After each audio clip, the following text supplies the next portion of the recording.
until the measures we took on March the 12th, 2021 lapsed in 30 days to 60 days. Unfortunately, however, today, 14 days later, I have been compelled by medical as well as empirical evidence to revise the measures that we took on March 12th of this year. The number of COVID-19 confirmed cases in January of 2021 was 4,380. This has now shot to 15,916 confirmed cases by the 21st of March 2021.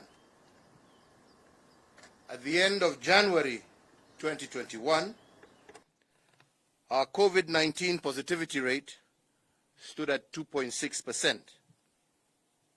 By Monday, the 22nd of March 2021, the positivity rate had jumped to 19%, and indications by our experts is that the positivity rate is now settling at 22%. What this means is that if you test 100 Kenyans for COVID, 20 will be positive. This compared to January this year, when only 2 would have been positive.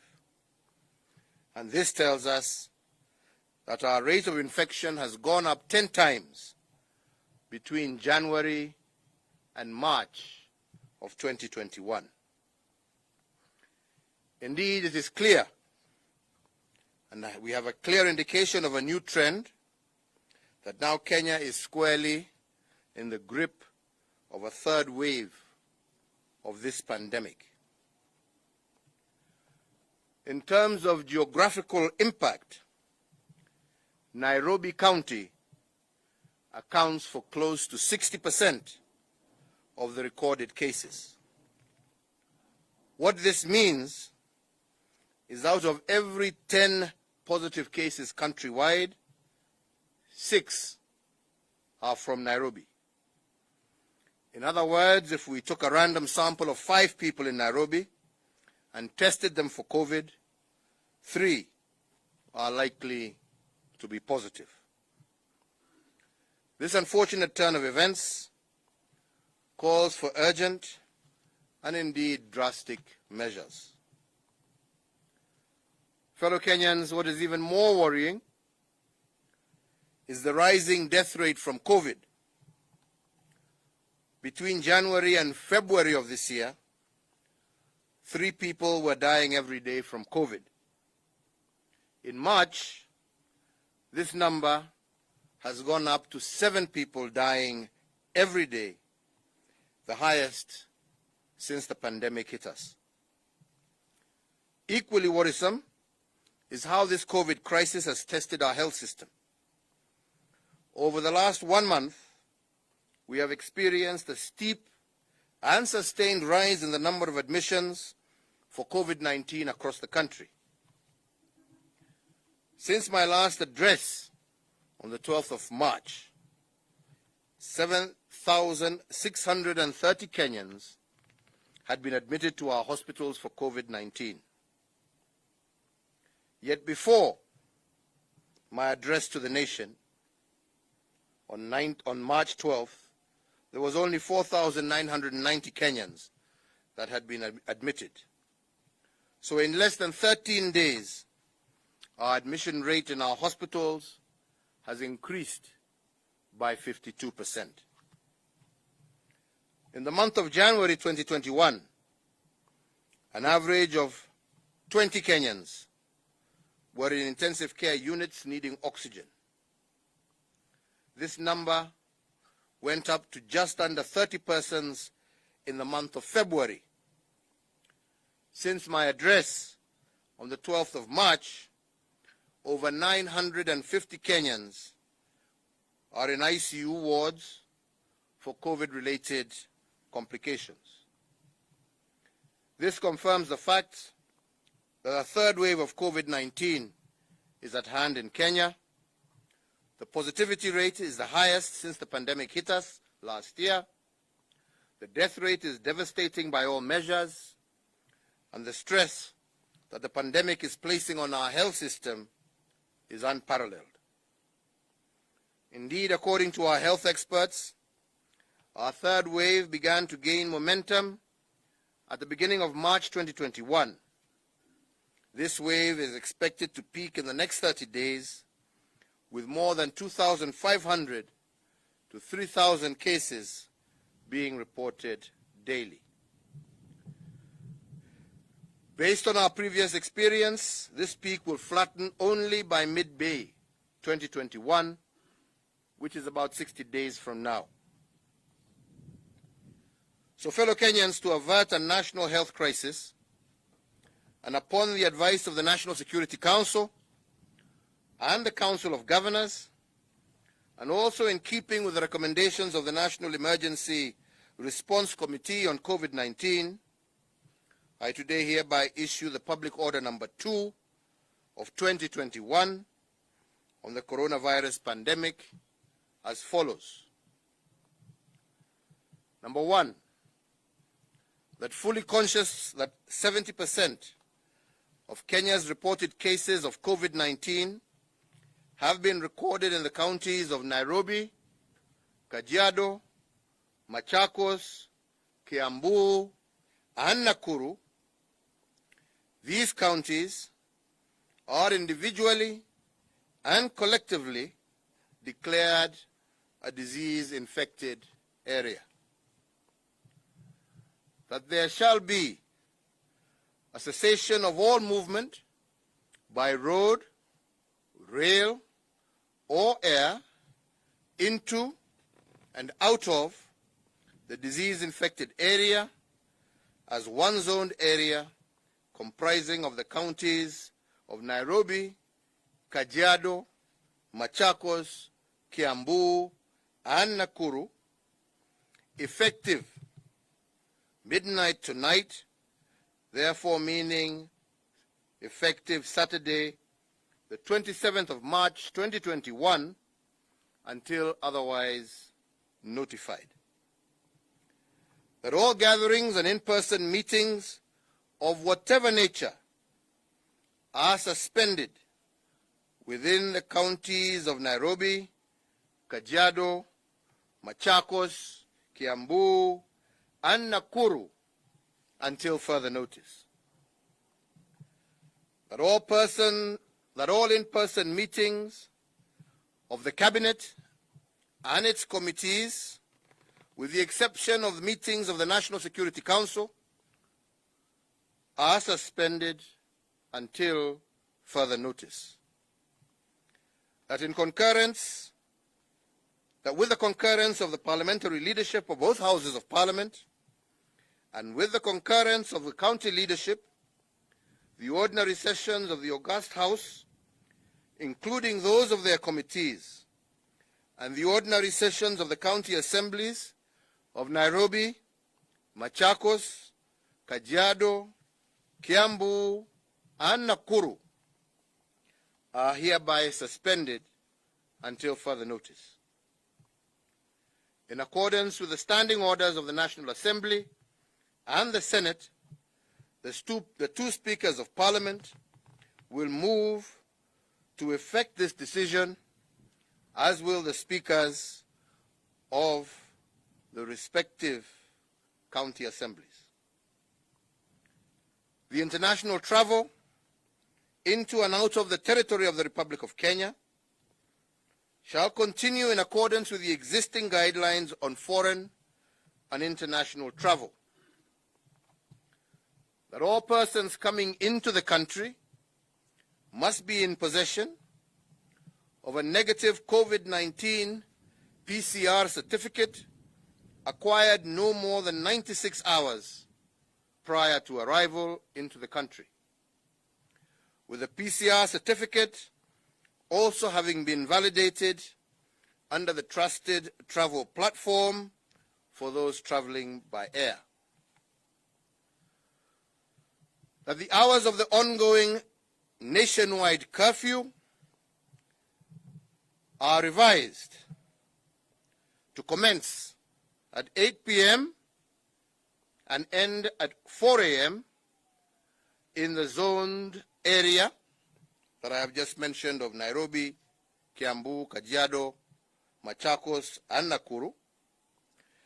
And in the rest of the country, it shall remain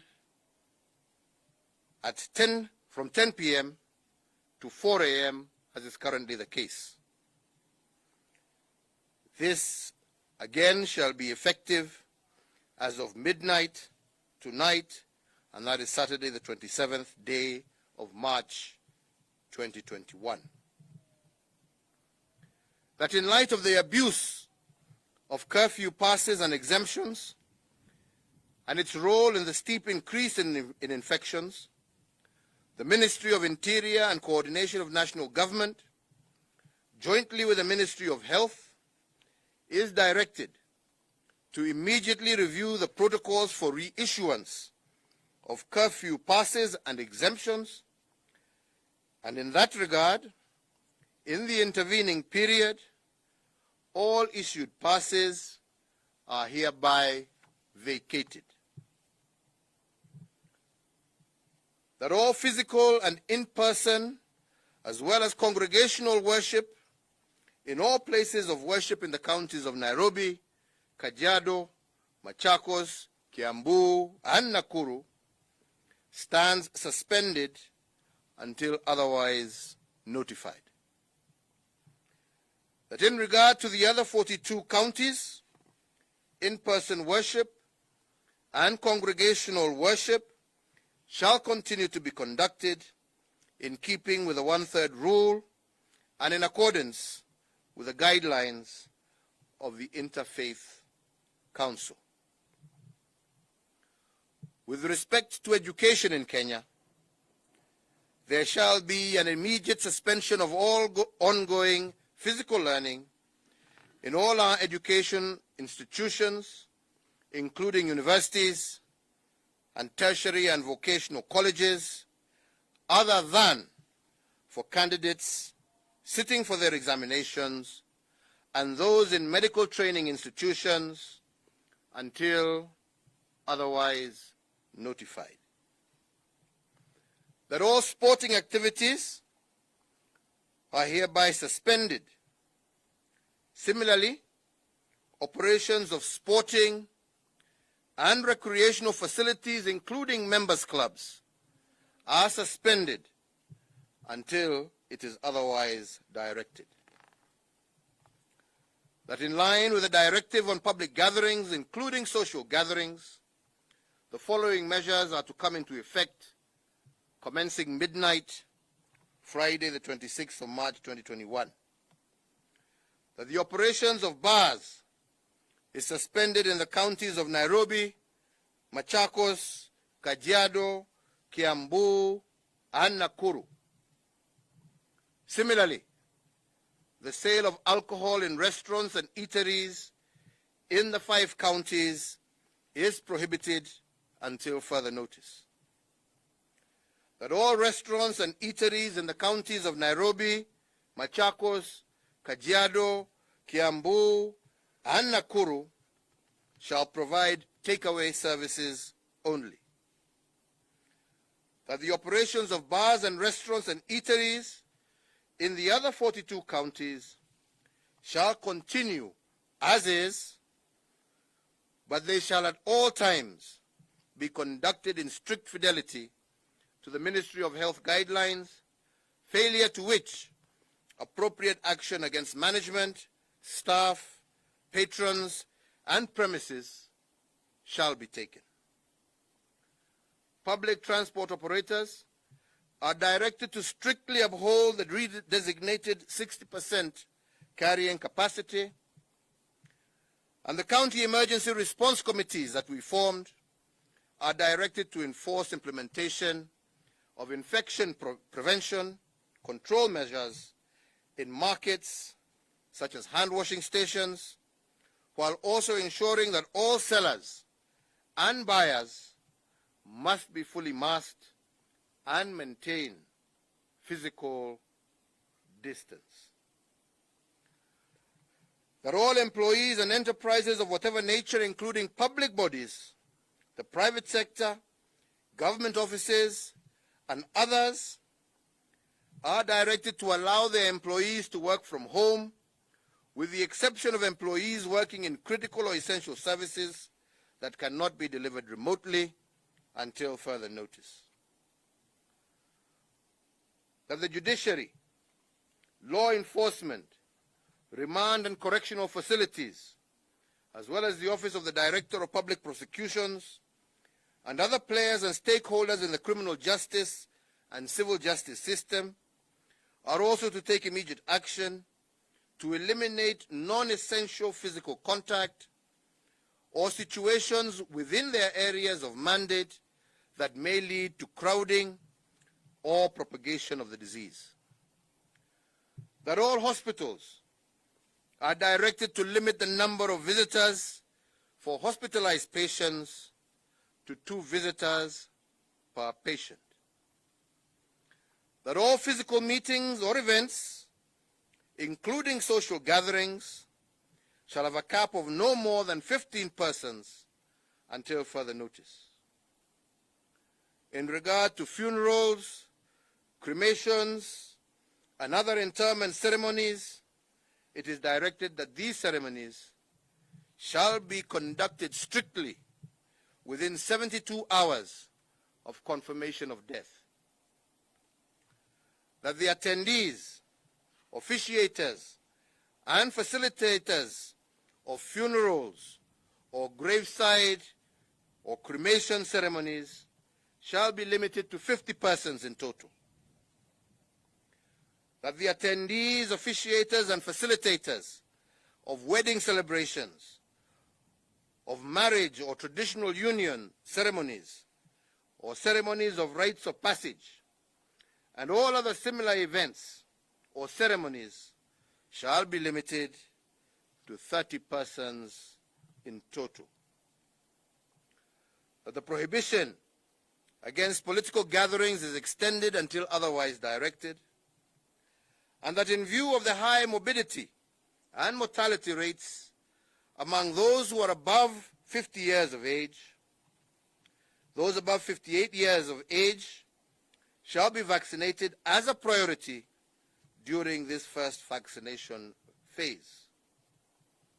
Fellow Kenyans, whereas the foregoing measures will indeed have some adverse effects on our economy and constrain our usual way of life, the measures are temporary and necessary to contain the spread of the disease and therefore to stop further loss of life. I am personally convinced that the cost of not acting now would be far much greater.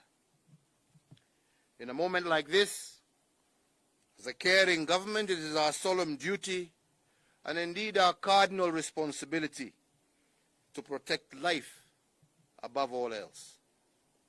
One life lost is one too many. Our thoughts and indeed our prayers at this particular moment are with the families of those who have succumbed to this disease.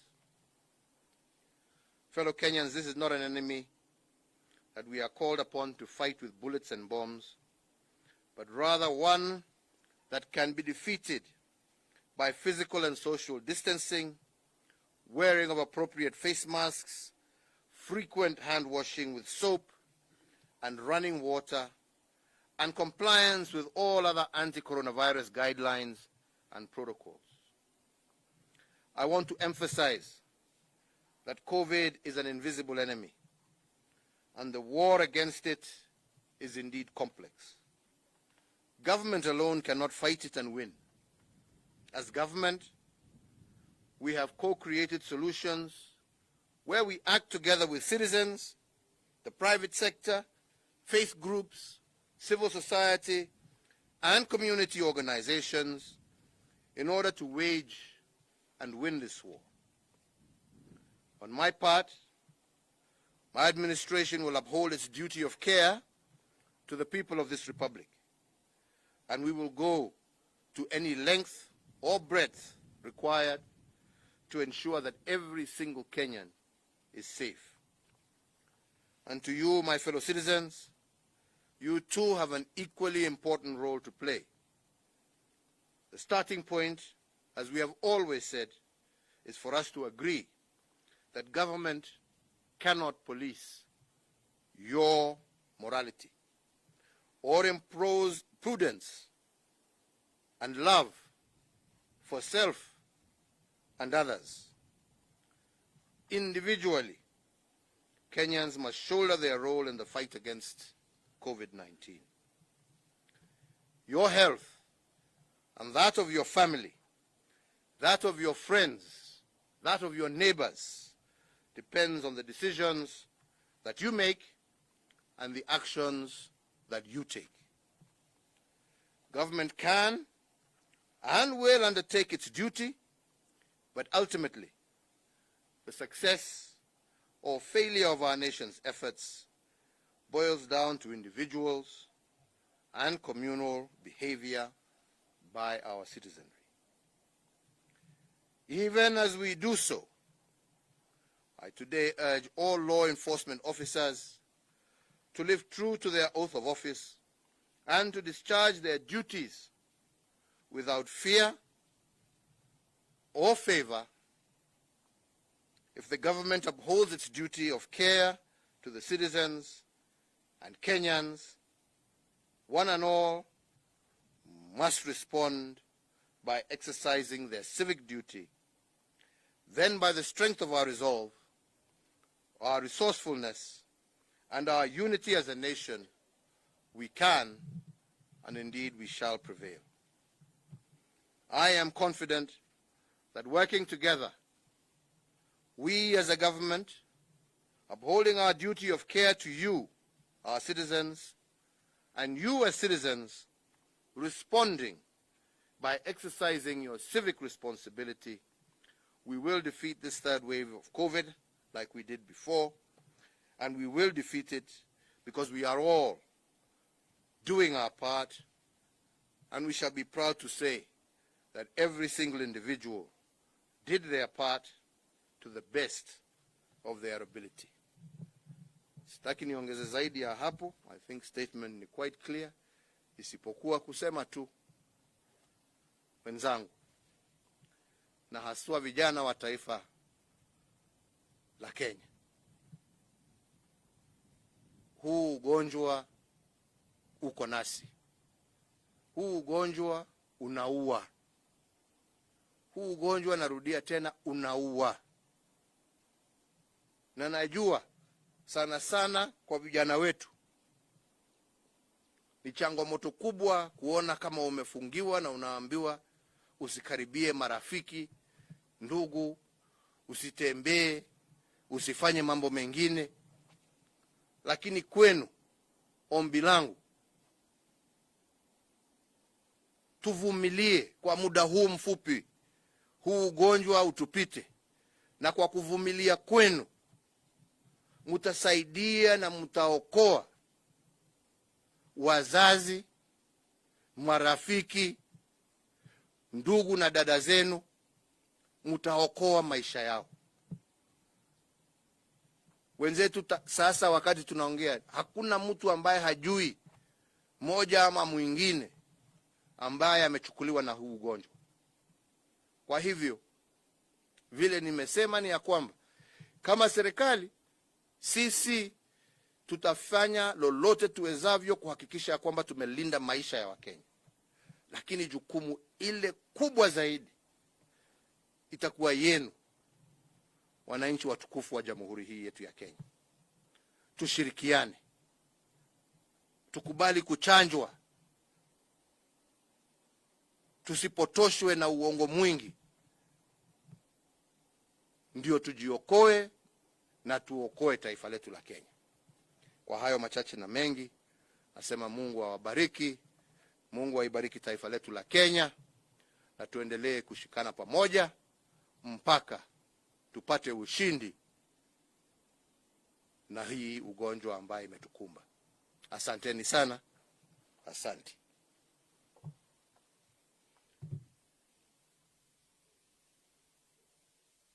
Nani alichukua maski yangu jamani?